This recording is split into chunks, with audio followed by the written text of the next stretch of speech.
నమస్కారం భగవాన్ న్యూస్ కి స్వాగతం నేను మీయాను ముందుగా ముఖ్యాంశాలు ప్రతి సోమవారం పేదలకు సేవా కార్యక్రమాలు నిర్వహిస్తాం ఛత్రపతి శివాజీ ఫౌండేషన్ అధ్యక్షుడు పెనుమెస్త శివాజీ రాజు ప్రజా సమస్యల పరిష్కార వేదికలో అర్జీలు ఇచ్చేందుకు వచ్చేటటువంటి అర్జీదారులకు ఇండియన్ రెడ్ క్రాస్ సొసైటీ ఆధ్వర్యంలో అల్పాహారాన్ని ప్రతి సోమవారం ఏర్పాటు చేస్తున్నాం రెడ్ క్రాస్ సొసైటీ జిల్లా అధ్యక్షులు బిఎస్ నారాయణ భట్టు రైతులు పండించే ధాన్యాన్ని ప్రభుత్వం కొనుగోలు చేయకపోవడం వల్ల రైతులు తీవ్రంగా ఇబ్బంది పడుతున్నారు వెంటనే సమస్యను పరిష్కరించాలి మాజీ శాసనసభ్యులు కోన రఘుపతి ప్రజా సమస్యల పరిష్కార వేదికలో నమోదయ్యే అర్జీలను పరిష్కరించడంపై అధికారులు ప్రత్యేక శ్రద్ధ చూపించాలి జిల్లా కలెక్టర్ జె వెంకట మురళి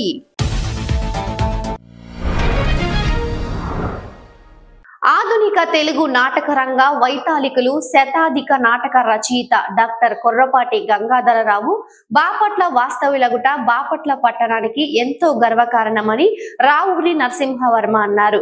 బాపట్ల జమేదారుపేటలోని సాహితీ భారతి కార్యాలయంలో జరిగిన కొర్రపాటి గంగాధరరావు 39వ వర్ధంతి సభను నిర్వహించారు. చీరాల ఎంజీఆర్ విద్యా సంస్థలలో క్రీడా దినోత్సవ వేడుకలు ఘనంగా నిర్వహించారు. ఈ కార్యక్రమానికి ముఖ్య అతిథిగా చీరాల శాసనసభ్యులు ఎంఎం కొండయ్య పాల్గొన్నారు. ప్రజా సమస్యల పరిష్కార వేదికలో అర్జీలు ఇచ్చేందుకు వచ్చేటటువంటి అర్జీదారులకు ఇండియన్ రెడ్ క్రాస్ సొసైటీ ఆధ్వర్యంలో అల్పాహారాన్ని ఏర్పాటు చేయడం జరుగుతుందని సొసైటీ బాపట్ల జిల్లా అధ్యక్షులు బిఎస్ నారాయణ భట్టు అన్నారు.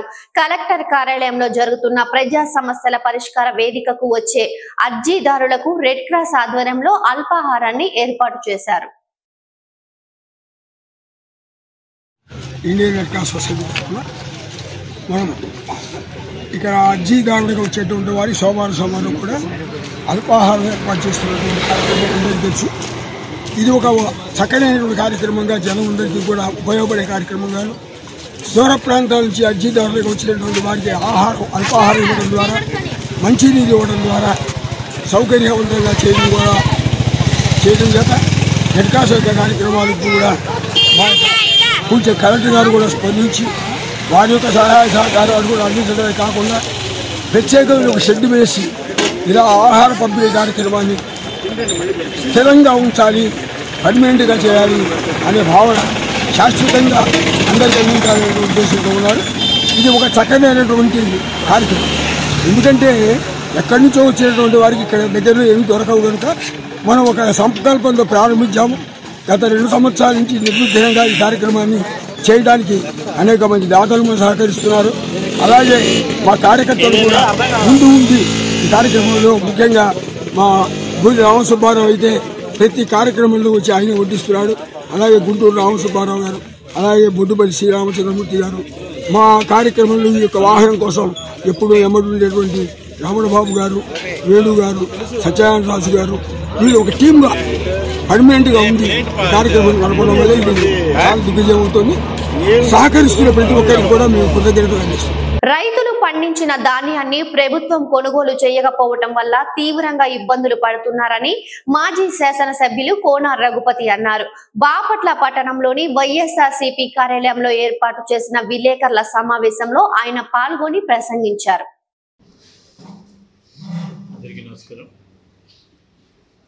ముందుగా ఈరోజు ఈ పత్రికా సమావేశానికి ముఖ్య కారణం రైతులు ధాన్యాన్ని ఆరుగాలను శ్రమించి కష్టపడి ఎన్నో ఒడిదుడుకులు ఎదుర్కొని బోల్డంత వ్యయ ప్రయాసంలో నుంచి ఈరోజు పండించినటువంటి పంటకి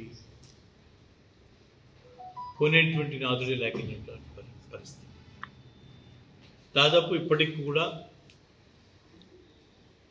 50% సగం పైగానే కుప్పల్లో ఉన్నాయి. ఖరీఫ్కి సంబంధించి నేను చెప్పేది కుప్పల్లో ఉన్నాయి. కొన్ని చోట్ల ఆరబోసి రెడీగా ఉన్న కొనేవాడు లేడు. ఈ రకమైనటువంటి ఒక అనిశ్చిత పరిస్థితి. 100 క్వింటాలు ఇస్తాం, మీరు అక్కడ వాళ్ళతో టచ్లో ఉండండి, అక్కడ నాయకులతో ఉంటుంది. ఇది ఎక్కడ వ్యవస్థ అర్థం కాదు. గతంలో ఈ క్రాప్ బుకింగ్ అనేది ఒక సైంటిఫిక్గా జరిగినటువంటి పరిస్థితి. ప్రతి రైతు వాళ్ళ దగ్గర ఉన్నటువంటి ఆధారాలతో కనీసం శిస్తు రసీదు ఉన్నా చాలు పండించినటువంటి పంటని నమోదు చేసుకొని ఈ క్రాప్ బుకింగ్ కింద వాళ్ళని సిద్ధంగా ఉంచాం. విత్తన దగ్గర నుంచి నారు నాటిన దగ్గర నుంచి అమ్ముకునే దాకా చేయి పట్టి నడిపించేటువంటి పరిస్థితి ఆ రోజు అయితే, ఈరోజు రైతుల్ని గాలికి వదిలేసినటువంటి పరిస్థితిని మనం చూసాం. ఈరోజు ఈ క్రాప్ బుకింగ్ పరిస్థితి ఏంటో అర్థం కావట్లేదు. కొంతమంది దళారులు పెట్టలేకపోతూ ఉన్నారు. వ్యాపారస్తులు ఇటువంటి పరిస్థితిని వాళ్ళకి అనుకూలంగా మరల్చుకోవడానికి చూస్తూ ఉన్నారు. వాళ్ళందరినీ కూడా గాలికి వదిలేస్తారు. మొన్న నేను చూశాను, మంత్రివర్యులు పార్థసారథి గారు కేబినెట్ సమావేశం తర్వాత ఇప్పటికే 27 లక్షల క్వింటాలు కొన్నాం, ఇంకేదో కొద్ది గొప్ప ఉంది, దానికోసం ఒక 600-700 కోట్ల రూపాయలు అప్పు తీసుకోవడానికి పర్మిషన్ ఇస్తూ ఉన్నాం అని చెప్పేటువంటి మాట మాట్లాడారు. అసలు 28 లక్షల క్వింటాలు ఎప్పుడు కొన్నారో, ఎక్కడ కొన్నారో వివరం ఎక్కడ లేదు. ప్రతి సంవత్సరం బాపట్ల నియోజకవర్గంలో గడిచినటువంటి 5 ఏళ్లలో మార్కెట్ యార్డ్ కమిటీ చైర్మన్స్గా ఉన్నటువంటి గౌరవ కృష్ణమూర్తి గారు కానీ, సీతారామరెడ్డి గారు కానీ, వైస్ చైర్మన్స్గా ఉన్నటువంటి కింబోయిన ప్రసాద్ గారు లాంటి వాళ్ళు కానీ, శ్రీనివాస్ రెడ్డి లాంటి వాళ్ళు కానీ చాలా దగ్గరగా మానిటర్ చేస్తూ కొనుగోలు కేంద్రాల దగ్గర, గోనె సంచుల దగ్గర నుంచి రైతు కాటా వేసిన తర్వాత మిల్లుల్లో ఏమన్నా ఇబ్బంది అయితే నేరుగా జేసీకి కంప్లైంట్ చేసేటువంటి సిస్టమ్ని డెవలప్ చేస్తాం. ఒక నియంత్రణ చేయగలిగాం. రైస్ మిల్లర్స్ కూడా ఒక పరిస్థితి వాళ్ళ మీద కూడా ఒక బాధ్యత పెట్టాం. ఈరోజు ఎక్కడ ఎవరు కనపడట్లేదు. అసలు మార్కెట్ యార్డ్ కమిటీనే లేదు, సంబంధించినటువంటి మరి ఎవరు ఏ నాయకుడు కూడా దాని మీద అవగాహన ఉన్నట్టుగా లేదా ఒక బాధ్యత తీసుకుంటున్నట్టుగా ఎక్కడ మనకు కనపడదు. శాసనసభ్యుల వారైతే దాని గురించి ఎక్కడ వచ్చిన ప్రకటన కూడా చేసినటువంటి పరిస్థితి నేను చూడలేదు. ఇదిగో మన పరిస్థితి ఇది. ప్రత్యేకంగా బాపట్ల, రేపల్లె మన జిల్లాలో తీసుకుంటే ఎక్కువగా ధాన్యాన్ని పండించేటువంటి ప్రాంతాలు, చీరాల, పర్చూరు ఆ ప్రాంతాల్లో కొద్దిపాటి ఉన్నా ఎక్కువగా శాతం మన బాపట్ల, రేపల్లె ప్రాంతాల్లో ఉండేది. మరి ఇక్కడ సత్యప్రసాద్ గారు మరి సీనియర్ లెజిస్లేటర్, మంత్రి, మన ఇక్కడ శాసనసభ్యులు ఇంకా ఎక్కువ బాధ్యత తీసుకోవాల్సినటువంటి వాళ్ళు, మరి ఆ బాధ్యతని గుర్తెరగాల్సినటువంటి వాళ్ళు అది విస్మరించినట్టుగా కనపడతాం. 1400 రూపాయలు, 1420 రూపాయలు, 1430 రూపాయలు దాటట్లేదు ఎంత లాగినా కూడా. ఇదే సమయంలో ఒక్కసారి మనం లాస్ట్ ఇయర్ మనం గుర్తు చేసుకుంటే ప్రభుత్వం ధాన్య సేకరణ రేటు 1700 రూపాయలు ప్రకటిస్తాయి. దాదాపు 1900, 1800 పైమాటే ఇది కళ్ళంలో ఉన్నటువంటి ధాన్యానికి 17% తేమ చూపించగలిగితే దాదాపు 2200 దాకా వెళ్ళినటువంటి పరిస్థితి చూసి, మరి ఈరోజు దానికి కారణం కూడా చెప్తాను. దానికి కారణం ఆ రోజు ఎందుకుంది ఎలా అంటే, దాదాపుగా సీజన్ మొత్తం అంటే లేట్ ఖరీఫ్ కింద కూడా మేము ప్రకటించుకొని, లేట్ ఖరీఫ్ని కూడా దృష్టిలో పెట్టుకొని, కుప్పల్లో ఉన్నటువంటి ధాన్యాలను దృష్టిలో పెట్టుకొని, ఒక అంచనా వేసుకొని, లేట్ ఖరీఫ్కి ప్రొవిజన్ పెట్టుకొని కొనుగోలు అనేది కంటిన్యూ చేసాం. ఎక్కడ కూడా వ్యాపారస్తుడికి, మిల్లర్కి సంధివల రేటు పడగొట్టడానికి, తగ్గించడానికి ఎక్కడ అవకాశం లేదు. రైతుకు ఒక ఆప్షన్ ఉంది. 1700 రూపాయలు కొనుగోలు కింద ప్రకటించిన తర్వాత, ధర ప్రకటించిన తర్వాత ప్రభుత్వం కొనడానికి సిద్ధంగా ఉన్నప్పుడు, అంతకన్నా తక్కువ అమ్ముకోవాల్సిన అవసరం రైతుకు లేనప్పుడు రైతుకి ఒక డిమాండ్ క్రియేట్ అయ్యింది. వ్యాపారస్తులు చివరికి వచ్చినప్పటికీ ఆయన కాడికి కొన్నారు. మసళ్ళు పట్టిన 1800, 1900 రూపాయలు కూడా కొనేటువంటి ఆ రోజు ఇవాళ భగవంతుడి దయ వల్ల చక్కటి ఈల్డ్ వచ్చింది, మంచి క్వాలిటీ కూడా వచ్చింది క్రాప్లో. ఇన్స్పైట్ ఆఫ్ దట్ కొనే నాదులు లేవు, రేటు లేవు. బాపట్ల పట్టణంలోని గుంటూరు గేటు వద్ద గల హజరత్ కుత్బుద్దీన్ షా కాకై ఔలియా మస్తాన్ దర్గా 144వ ఉరుసు మహోత్సవం ఘనంగా జరిపారు. ఉరుసుని పురస్కరించుకొని దర్శనానికి వచ్చిన భక్తులకు అన్న సంతర్పణ కార్యక్రమాన్ని నిర్వహించారు. ఈ కార్యక్రమంలో వేలాది మంది భక్తులు పాల్గొని స్వామివారి కృపకు పాత్రులైనారు.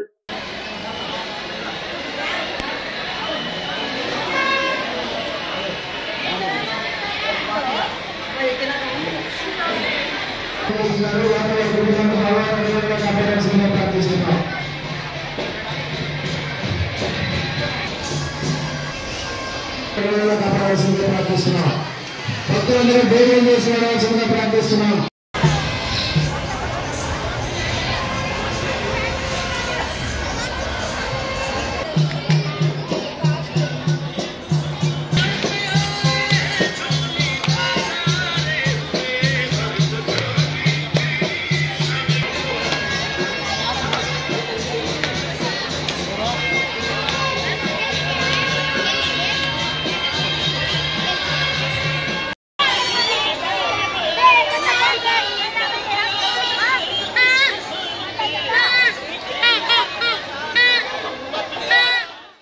మిర్చి దిగుబడులు బాగున్నా రేటు తక్కువగా ఉండడంతో ఆదాయం ఆశాజనకంగా ఉందని రైతులు అన్నారు.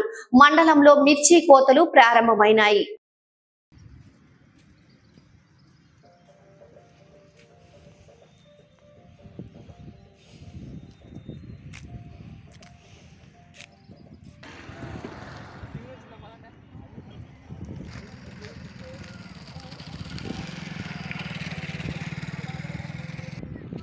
చేసి 40 రోజుల కాడి నుంచి 60 రోజుల దాకా వస్తుంది. ఇప్పుడే వడ్లయితే కోతలు స్టార్ట్ అయినాయి. కోతలు 10-15 రోజుల క్రితం 250 ఉండ మార్కెట్ ఈరోజు 150-160 రూపాయలు అంటున్నారు. ఈ రకంగా అయితే మాకు ఏం పెట్టుబడి కూడా వస్తాం కష్టం. కనీసం 200 రూపాయలు అయితే ఏదన్నా పెట్టుబడి వచ్చింది. కొత్తమా ఇంకా ఇసాగీన్లో ఈ నలుపులు అన్నా ఇంకా సాగలేదు. అవి సాగితే ఎట్లా ఉంటాయో చెప్పలేము. పెట్టుబడి చూస్తావా వారానికి 2 సార్లు మందులు కొట్టాల్సి వస్తుంది. కూలీ జాస్తి అవుతుంది, 350 రూపాయలకి వెళ్ళిపోయి ఉంది. ఈ ప్రకారం అయితే ఇక ఇబ్బంది రైతులకు చేస్తాం. కనీసం 250-300 రూపాయల మార్కెట్ ఉంటే ఏమన్నా మాకు గిట్టుబాటు అయింది. శివాలయంలో శివస్వాములకు అందించే చద్దీ కార్యక్రమం 10వ రోజుకు చేరుకుందని స్వాములు తెలిపారు.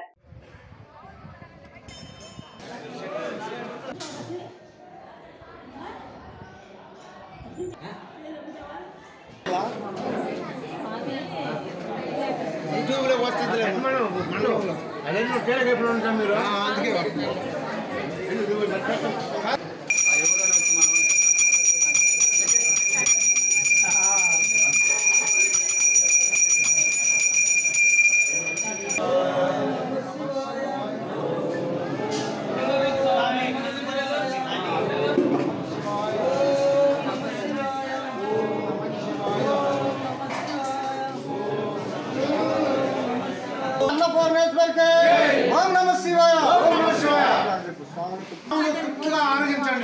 ఓం నమః శివాయ. ఓం నమః శివాయ. ఓం నమః శివాయ. ఓం నమః శివాయ. గత 18 సంవత్సరాల నుండి నిర్మమాటంగా గంగా గౌరీ సమేత భద్రికేశ్వర స్వామి ఆలయం నందు నిత్యాన్నదానం జరుగుతుంది. 41 రోజుల మండలాన్నదాన కార్యక్రమం జరుగుతుందండి. దీనికి సహకరించిన గ్రామ పెద్దలకి స్వాములకు మేము ధన్యవాదాలు తెలుసుకుంటున్నాం.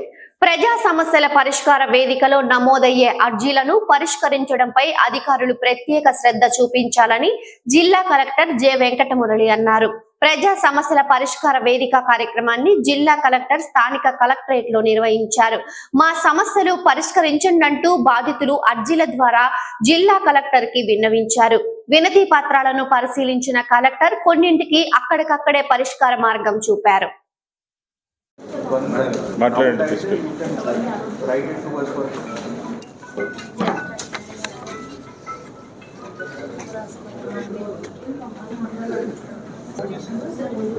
ఇది ఆమె భర్త పొలం చనిపోయారు, ఆమె పేరు మీదకి మ్యూటేషన్ చేయాలి. తహసీల్దార్ దగ్గరికి ఎన్నిసార్లు తిరిగినా చేయట్లేదు. పర్చూరమ్మా, మీరు ఉండేది బాపట్ల. పర్చూరు మీకు రాదా? కనుక్కోవడం కాదు, మ్యూటేషన్ జరగాలి. అంటే ఇప్పుడు భర్తది భార్యకు చేయడం అనేది లా ప్రకారం పర్ఫెక్ట్. పిల్లలు తర్వాత సంగతి. ఈమె తర్వాత వస్తారు వాళ్ళు, ఈమె అనంతరం వస్తారు.